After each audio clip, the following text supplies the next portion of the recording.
I've now done this show. I'm going into my 5th season. And I've never been so nervous to speak to somebody in my life. When I say you have definitely been a mentor in my life. It's an honor to get to speak to you today. But before I even begin, I want to welcome you to an episode of One-on-One with Courtney Starks. How are you doing, my brother? I'm doing good, Courtney. How you doing today? I'm doing well. I'm fantastic now. Fantastic. Good. I you have no idea. All week I have been waiting for today. And it's here and it's an honor. So thank you. Oh, you're welcome.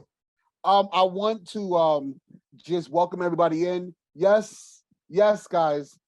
We've had our Frank Mitchells, we've had our Ray Campbells, but then we've also had our Floyd Hendersons. Everybody, this is John Marshall Jones. Just kind of taking the day and yesterday and the day before that to just kind of go over what I want to speak about. I definitely wanted to start with what you have behind you. Guide right. I love mentorship. It's something really big, and with my organization, we have something called HYPE, which stands for Helping Young People Elevate. My biggest thing is making sure that we are being the torch, right? We are leading the way, but also passing these things down for our young Black men. And you are the national spokesperson for Kappa League. If you can, just talk a little bit about the program, what it means to you, and what it means to have young Black people in this organization to mentor and to allow an opportunity to thrive. Well, from the beginning, years ago, 1919, we had the Spanish flu pandemic. And we didn't have vaccines or anything like that. That had to kind of burn through the population. And I think that in a lot of cases, it changed the way in which we interacted with each other. Yeah. 3 years after that, our fraternity, Kappa Alpha Psi, founded the Guide Right Mentorship Program. This was in 1922. And this was essentially to help young Black men find their way from high school to college into the professional world. The Guide Right program has been here for 100 years. It is the oldest and most successful African-American male-led mentorship program in US history. We mentor about 8,000 young men per year. We put about 1,000 young men per year into college. College costs about $20,000 a year. So that's about $20 million per year in tuition revenues that we generate for the college education system in the United States. We also help these young men to find their way. A lot of them are from single parent households. And a young man at about 11 years old starts looking for models to model himself after. And if he doesn't have a father in the house, then he's going to look outside of the house, and he might find, television as his models, or, music videos as his models, or, local guys in the street as his model. And we just want to make sure that that we create a modeling apparatus for as many young men as we can year over year. Yeah.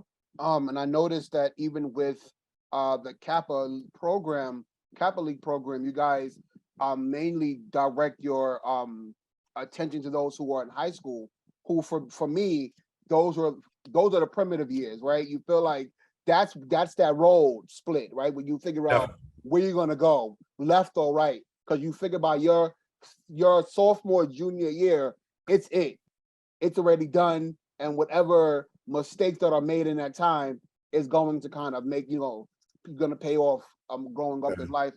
So for you, the impact of leadership development for youth of color, you know what I mean? Just us as Black men, why is that so impactful for you to be a part of? Well, I mean, when you think about it, the next generation of young men are not just young men, they're the next generation of fathers, right? They're the next generation of husbands. And the only way for the African American community to develop any long-term stability is to have fathers and husbands that are available for young Black women to meet and marry and start families with. Yeah. And, you know, our young women are embracing education at a much higher rate than our young men. So when you go to these colleges, you see 7, 8, 9, 10 women to every guy, which is great from the social aspect of being a young man. Yeah, yeah. Right? But once you get out of school, what that means is that the marrying pool is also 7, 8, 9 women to men. Right. So it's like a dwindle. And as far as college education is concerned. Yeah. And so we just want to try to take advantage of what is kind of a historic opportunity here to get young men involved back into college and what that means, and to put all of our efforts into growing and expanding this program and getting enough young men into college that we create a new base of educated, upwardly mobile Black men that can help to solidify our community in the years going forward. Yeah, and I think, you know, and as important as education is, also, like you were saying, our familial structure, but also being able to have a conversation about oneself. But I feel like a lot of Black men nowadays are afraid to talk about our feelings and our emotions and where we are mentally. And I feel like having a community of other Black men to help lead that charge goes a long way, versus somebody having to go to jail or somebody having to need, you know, some sort of psychiatric therapy to get there, you know? Oh, absolutely. In fact, we had our 100-year centennial this year was in St. Louis. And we had between 500 and 600 young men come from all over the country to come and, you know, do leadership and growth development workshops. Yeah. And one of those workshops that I was really honestly surprised about was giving these young men a safe space to talk about their feelings. And I was surprised at how the young men embraced it, because the men were the ones that were kind of like, oh, well, you know, I don't know about all this, right? Yeah, I didn't come here to do all that. But the young men were really open to the idea of having feelings, expressing feelings. Here's what I don't feel good about, and talking about that in a public space with, you know, 400 or 500 other young men.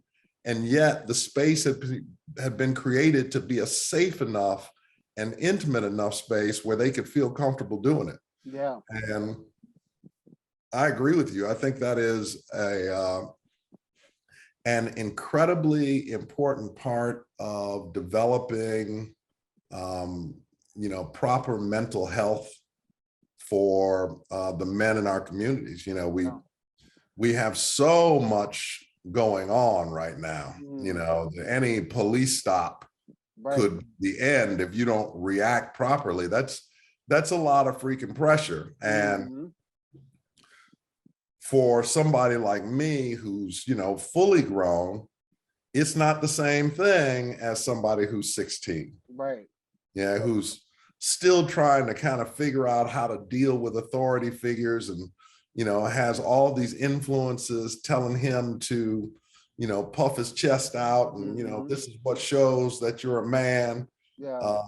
But that does not work. Yeah. When you're dealing with authority figures who can make a decision that could your life. Yeah.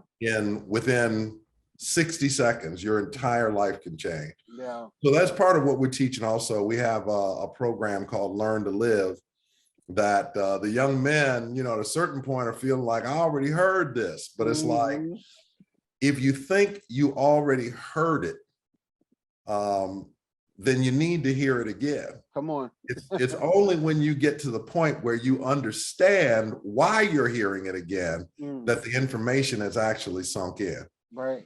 So we bring in fraternity brothers and also other members of law enforcement to take them through sometimes role-playing scenarios and to explain to them what's going on, you know, in the interaction with police, because it's nothing like what it seems it is. Yeah. Everything that they do is intentional, and everything that you say is an opportunity for them to further escalate the situation if that's where they're coming from. Of course. And I know we say it's not all cops are bad cops, and that's absolutely right, but it doesn't take all. It just takes the one that's in front of you at that moment to change your life forever, right? And you don't know who the good ones and bad ones are.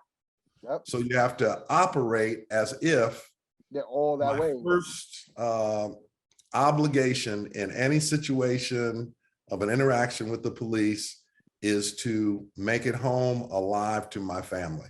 That's my first obligation. So everything that I process here should be about how do I make it home alive? Yeah. And the rest of that you could talk about later. Right. So those are the kinds of things that we're involved in training young men for. It's, you know, it's life sciences, you know, the health situation. And, you know, a lot of these young men are going to be having sex for the first time. Yeah. And if you don't understand the responsibilities of fatherhood and how that one moment can change your life for the rest of your life, then you might not take it seriously when you do it. Yeah. Right. Yeah. But that introduction to it for you and the young lady has the possibility to change what your responsibilities and obligations are for the rest of your life. And so let's not just think about what you're going to get from her, right? But think about, if this turns into a pregnancy situation, which it very well could, how are you going to handle that situation so that you can continue to grow and develop and lead your life? Because if you turn from that situation and just say, well, that's not my baby, well, then you're helping to perpetuate what the problems are out here right now. So we're trying to get involved with them in a way that allows us to be close enough to them to have these conversations and have them actually listen to it. Right. And not just listen, but digest it in. Yeah. Yeah. And you know, the pleasant part of it is that it has to be working because you've doubled in size. You've gone from 300 to 600 young adults. So something is sticking, right? And isn't that the goal? Most definitely. You know, and the thing is also that you have, again, this group of men who is living the example that you want the young men to follow. Because the thing that they're gonna get most out of it is they're gonna be watching how their mentors behave, not what you say, they're watching what you do. And if what you do is consistent with what you say, then they'll start to listen to what you say as well. Yeah. And so, you know, they're in good hands with this organization. All of our kids are in good hands, and they're, by and large, you know, we don't have kids in our organization falling into drugs. We have very, very few teenage pregnancies. We don't have kids getting arrested and incarcerated.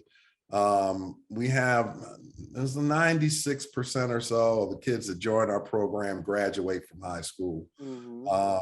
So it's a very successful program. And I've created something called Kappa League TV that you can actually check out on YouTube so that the rest of the country can start to see that, you know, there's a place where young Black men are putting on shirts and ties and stepping up in front of a microphone and interviewing other intelligent people who are speaking to them intelligently. So these young Black men are not the narrative that the media is trying to feed you of, hoodies and pants sagging and, into this kind of scary behavior on multiple levels. That is one story of the African-American community. It's the easiest story to tell because it's the most salacious, but it's not the story of what the breadth of African-American kids are about. So we want to make sure that people see the other side of the story. See that narrative, right? So for you, growing up in Detroit, I know, being kind of rough and living in Detroit in some cases, how was that for you, and having a mentor growing up? Did you have anybody that you could turn to during those times? Well, I grew up in the house with my father. And so my father was my main mentor. But he also took me into other groups where I met other mentors. The Northwest Junior Athletics was our little league program. And it was all over the west side of Detroit. And it was, hundreds of kids that playing baseball was the end result. But going to practice, seeing these grown Black men take responsibility and show up on time and have a plan and be invested in our growth and development, that was as much a part of it as playing baseball was. So I don't necessarily remember the records that we had, but I do remember the coaches. And their input was incredibly important. And later on, then I started coaching junior sports. And what's interesting is, a kid is 15 and you're coaching and you don't see him for 15 years. The next time you see him, he's 30. And you don't recognize him because he's changed dramatically. But if life is fortunate, you look kind of the same. And to see the kind of joy that those young men have when they see you in public and they want you to know they're doing okay. That's their main thing. Hey, coach, I'm doing all right. And it's an incredible feeling to look over at a young man and see that he's growing and developing into the man that he wants to be, and know that you had a part of that. It's so influential and impactful to be able to see that. And this kind of then brings me to Smart Guy, right? You played this hard going but loving dad, Floyd Henderson, who for me growing up in the in the 90s, I'm in my mid-30s. So this was the era where we needed that. And like I was watching something where you said there were certain times where people would come up to you saying, I didn't have a dad growing up. So what was it like playing? First of all, it was an iconic, I always want to make sure everybody hears this when I say it, an iconic series that is still relevant today. How was it playing that character?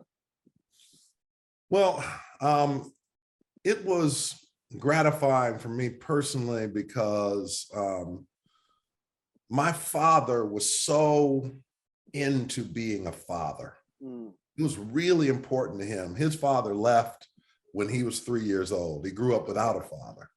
So to him, being a father and being there was a really important thing to him. And he really expressed that to me. So for me to get an opportunity to play a loving father on television, in a lot of ways, I basically played my father. And then was able to share that with what turned out to be millions and millions of people around the world. Every place that I go, and I travel worldwide. I was at the Cannes Film Festival several years ago, and the young men that were your age, when they saw me, they acted like they were seeing Denzel Washington because it had an impact to see to see that it's okay to be young and Black and male and really smart, and that people will still love you. Regardless. Right? If you express your intellect and go for your best and, you know, all those kinds of things. So it is profound to me now. I didn't really know it then. Yeah. But it is profound to me now that we were able to create a piece of living art that has never gone off the air, that introduced the idea of African-American genius on the world stage, also with a loving single father, which then beats back that whole thing of, you know, Black men, deadbeat dads, loving single father, protective of his family, owning his own successful business, all of those images that kids just take in as that's the way it is. They don't see it as groundbreaking or, you know, change. It's like, oh, that's the way it is. And it's a comfortable space for me to come and see the best in myself. And 20 years later, young men like you come up to me all the time and say exactly what you said. Yeah. You were the dad I didn't have at home, and it made a difference. I look forward to seeing you every week. And if I could give young Black men something to look forward to, and then they take that and move forward with their lives and become productive members of society, then I feel like I did a lot more than just make a TV show. Right, right. You created something that's going to last a lifetime, right? Because everybody's kids and their kids are looking forward to watching something that's normal. It's normal. It feels normal. It doesn't seem so abstract. You know what I mean? Yes, yes. Yeah. So if we're talking about John Marshall Jones right now, you know, you've been in this industry for over 30 years, right? And I've been able to interview a lot of people, and one of the things that we speak about is identity, right? Especially when you're on a TV series, and now you're known for this one thing for a very long time. How do you transition or allow people to help you transition yourself out from one character to go into another? So from you leaving the smart guy, being known as Mr. Floyd Henderson, how do you transition out and then start something anew? Well, you have to redirect your representatives from this image that's been making them quite a bit of money. Yeah. And you have to kind of take control of your own business and say, okay, listen, that's great, but I also did that already. Come on. Yeah. So what am I going to do next? And so my next purpose was to kind of leave kids programming behind and start really placing myself on television on what would be some of the most successful shows and to, you know, build my career in that direction. So most recently, I'm on For All Mankind on Apple TV. Also on All American Homecoming, which is the #1 streaming show on CW. Recently did In the Cut on Bounce TV, which was their #1 comedy. Did, you know, Morning Show, which was Apple TV's #1 show. Did Big Little Lies, which was one of the top shows on HBO. Yeah. And I could just go on and on. But I've been very fortunate in that it doesn't matter how old you are in Hollywood, they know how long you've been around. That's true. And so you're going to move from being a leading man to an older leading man to an authority figure, which is where I'm at now. And so as an authority figure, you're not the teacher, you're the superintendent of school. Right. Yeah. Right. You're not the rogue detective, you're the police commissioner. And being willing to accept that sort of natural evolution of your career has allowed me now to be, you know, even more successful than I ever was on Smart Guy. Right.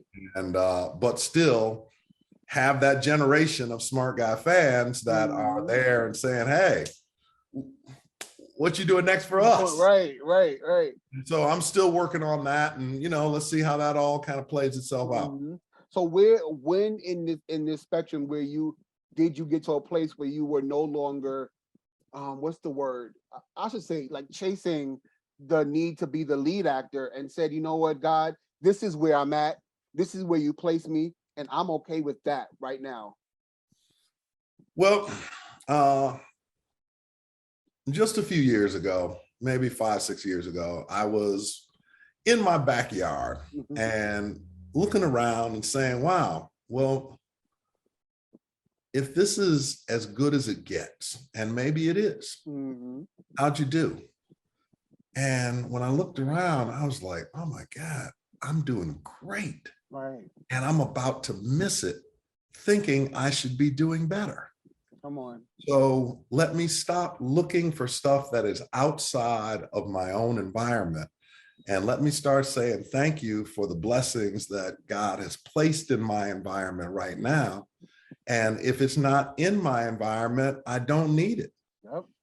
So what has happened is, as soon as I made that shift, then all that stuff that I was chasing became unimportant. And everything that I needed started showing up in front of me in like a weird, bewitched, I dream of genie kind of way. Right. Like, oh, so this is the lesson, that you think your happiness is out there somewhere, because that's how we're trained. You got to go and get this, you got to acquire this, you got to accomplish that. But the truth is, your happiness is already within your environment, and it's up to you to be willing to accept that where you are is exactly where you're supposed to be. Yep. And now that I know I'm exactly where I'm supposed to be, how can I work within my environment to expand the level of happiness that I'm willing to accept? Right. There's a phrase in the Bible that says, today is the day the Lord has made, rejoice and be glad in it. Right. Well, what does that really mean? It means that when you wake up, you are in the day that the Lord has made. Right. So why don't you just be happy? Yep. Right? And let everything else, the stuff that is giving you anxiety, be willing to let that go and allow for God to replace that with the things that'll make you happy. Yeah, I agree. And sometimes it's hard to let go of things that you want because you think your happiness is attached to it, but it's making you crazy. Right. It's hard to let those go sometimes because there's a certain comfort in knowing that that thing is there, even though it's making you crazy. You know what it is. Right. It's not an unknown. And letting go of the known things that are making you crazy is what makes space for the unknown. And so God resides. Where faith resides. Come on. Yes, you got a phrase that says walk by faith, not by sight. It's literally saying, let go of the things that you see that are making you crazy, and trust that the things that you don't see that are for your best interest will fill in that gap. You said something in an article I was reading earlier today where you were saying there are many actors, but few stars. And there are some actors who, most of us, have to go out and get this every day and be confident in where you are, in that, when we're talking about in that unknown space, just trust God enough, just enough to be able to get it. And then there are people who are going to just be giving it because of their status. So when we speak about identity, humility, and this kind of trusting God to do so, where were you at a point in your life where you felt like, I don't know which one I want to do? Probably about 30 years ago, I was introduced to a spiritual school up in Washington. And a friend of mine gave me a cassette tape. That'll tell you how long ago it was. And I got the tape and I sat it on top of my television for 6 months. Didn't even look at it, didn't throw it away, didn't think about it. And then one night I put it in, I listened to it, and it literally felt as if every question I had ever asked was answered all at once. If you can imagine that kind of enlightenment, all at once. And from that moment forward, I had to embrace the idea that the unseen is more profound than what you're actually seeing right now. And so that was the beginning of the journey.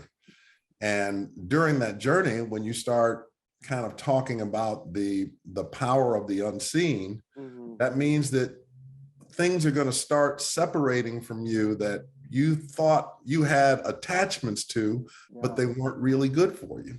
Come on. And are you willing to let go of those things that are not really good for you, but you thought that that was what you wanted? And so that took a period of time to just kind of work that out. That's a very kind of difficult process to work through.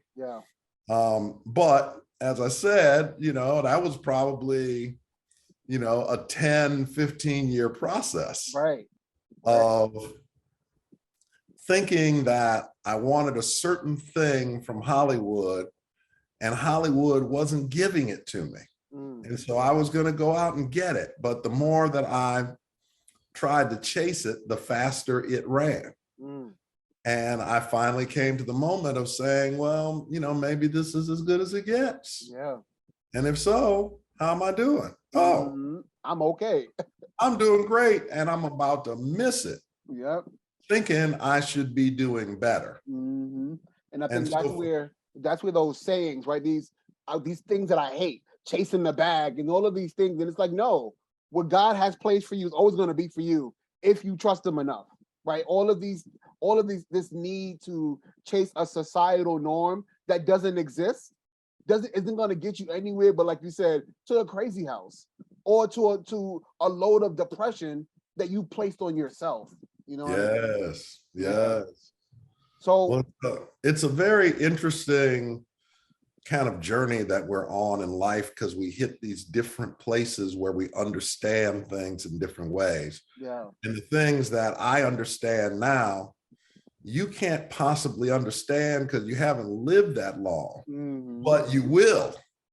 And when you get here to this moment, you will say, oh, that's what he was talking about, which is the revelation that I've had multiple times when older guys, older actors tried to school me on something and I wasn't there yet. Right. It took me maybe 20 years and I'd be, sitting at a diner someplace and it would hit me and be like, damn, that's what he meant. How come I couldn't understand this 20 years ago? But it's because you had to grow through. You weren't supposed to understand it 20 years ago. You were supposed to have the experience that gave you the wisdom to be able to now reflect and say, now I get it. And from that moment forward, you can apply that to your life if you accept what you just learned. Here's one of the things I wanted to share this with you. I realized at a certain point that the path that God had chosen for me is the path of least resistance, and that I'm the one that creates all the resistance, because I might not want to do what the path of least resistance is. Right? So I got to go and do all this other stuff until I finally get so tired that I just got to walk the path of least resistance. And that's the path that God has had for me. So I try now at my age to identify the path of least resistance as early in the process as I can, and to not allow my ego to create resistance where there doesn't have to be any if I don't make it so.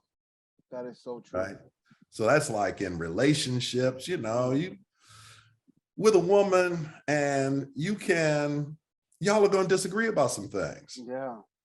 However, if you choose the path of least resistance, you will disagree on fewer things than if your ego says that you have to be right about 100%. Whatever it is you got to be right about. Yes. How important is it for you to be right? If you're in this relationship 5 years from now, is this thing that you're arguing about, are you even going to be thinking about that? Or is it something that has a momentary influence on you? Yeah. Or as they would say in the Bible, these things have come to pass. And then we act as if that means they came to stay. Right. That's not what it said. It said these things have come to pass. They're passing through. Bad times are passing through.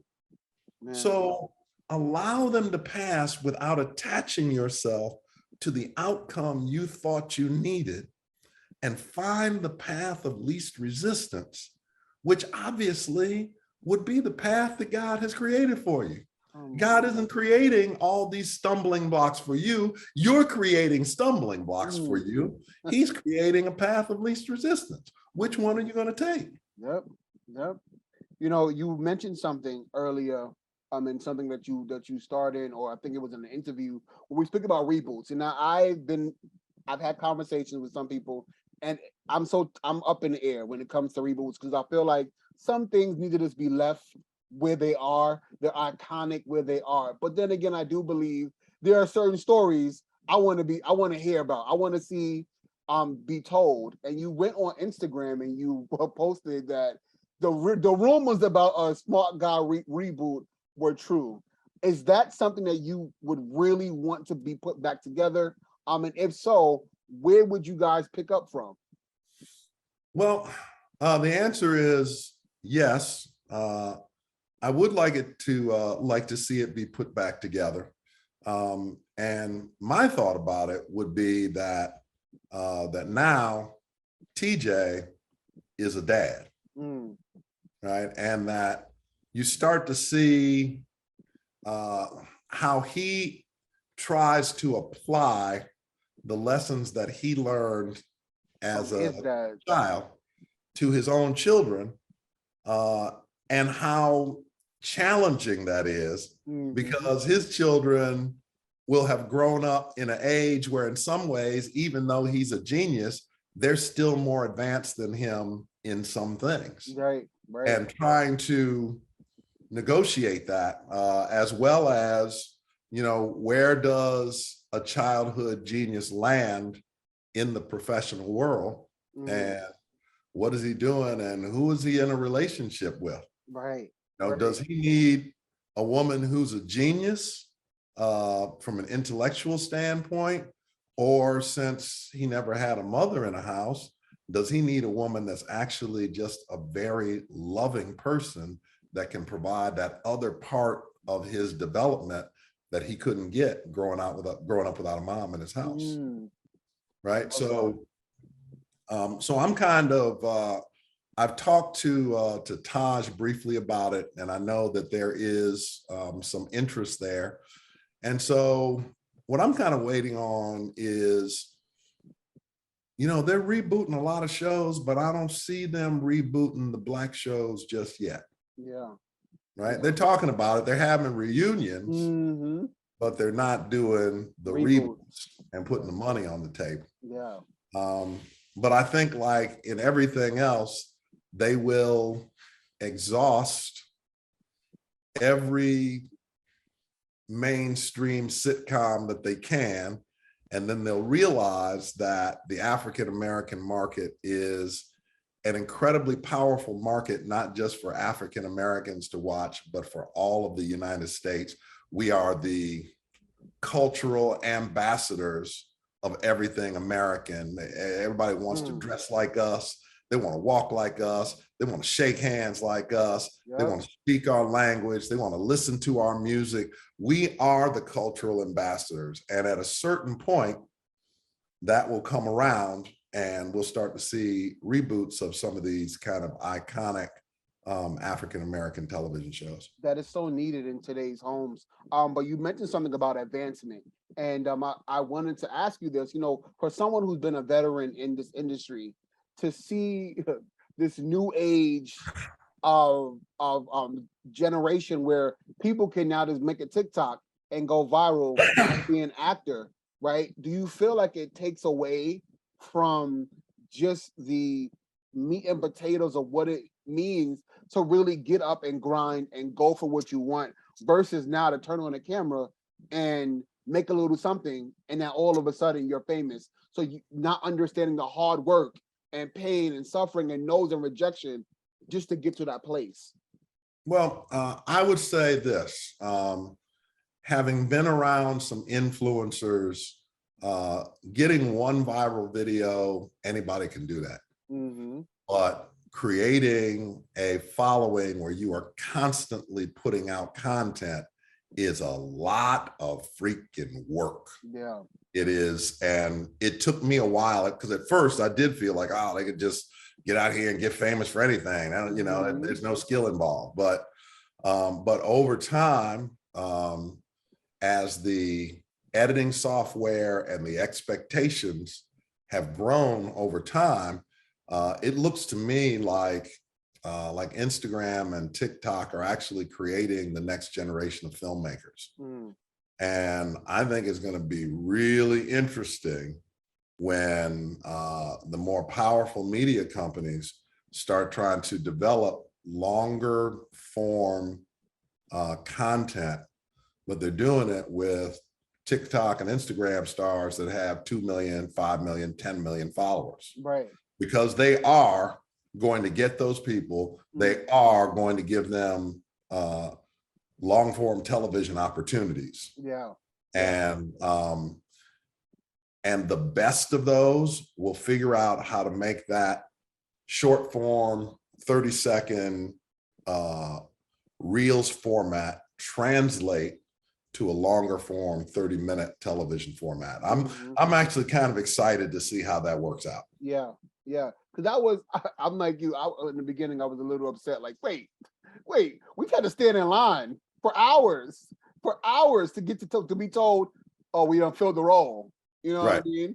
Right. So like it's a big adjustment, even for me in my age. I was just like, wait, so the work doesn't have to be done anymore until you see it. Like they are working. It's just not the way we had to. You Absolutely. Know what I mean? Absolutely. Yeah. I want to play a game with you. Because you got an opportunity to play an iconic dad, we're going to play a game called Dad Said What? All right. I'm going to give you some quotes and I'm going to give you 3 choices to choose from. And you choose the person, the character who said this. Okay. All right. So the first one, baby, it's not what it looks like.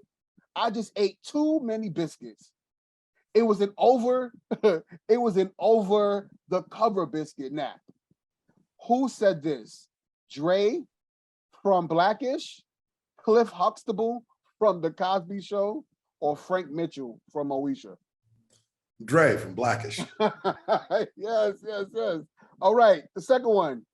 If I paid you to think you could cash your check at a penny arcade, who said this? Archie Bunker, Julius from Everybody Hates Chris, or George Jefferson? That sounds like a George Jefferson. That is definitely a George Jefferson. All right, third one. I'm your father. It's my job to protect you.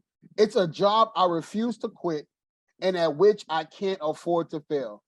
Is it Uncle Phil, Andy Taylor, or Howard Cunningham? Uncle Phil. Uncle Phil. And the last one is, you can be the smartest man in the world, and for all I know you are, but you will never understand women. Is it Ray Campbell, Carl Winslow, or Floyd Henderson? Floyd Henderson. Yes, man. So when you think back on just how far you've come and all that you've accomplished, what would be the message for those right now who are wanting to even have part of the success you've had? Um, master the art of positioning, right? Wherever it is that you want to be, you have to be in position to get there, to have the experience. And if you position yourself correctly, it will fall into your environment. Positioning takes focus, it takes thought, and it takes hard work. But put yourself in position to succeed, and you'll have success many more times than not. I love that. I really do love that. Let's talk a little bit about All-American Homecoming before you go. Listen, I actually got to jump. Oh, okay, that is fine. Yeah, I would love to stay here and talk to you, though. You're a terrific interviewer. Thank you so much. Everybody, this is John Marshall Jones. Thank you so much for gracing us with your presence. We truly, truly appreciate you. Everybody, this is One-on-One with Courtney Starks. I love you for watching, and have a good one. Thanks, everybody.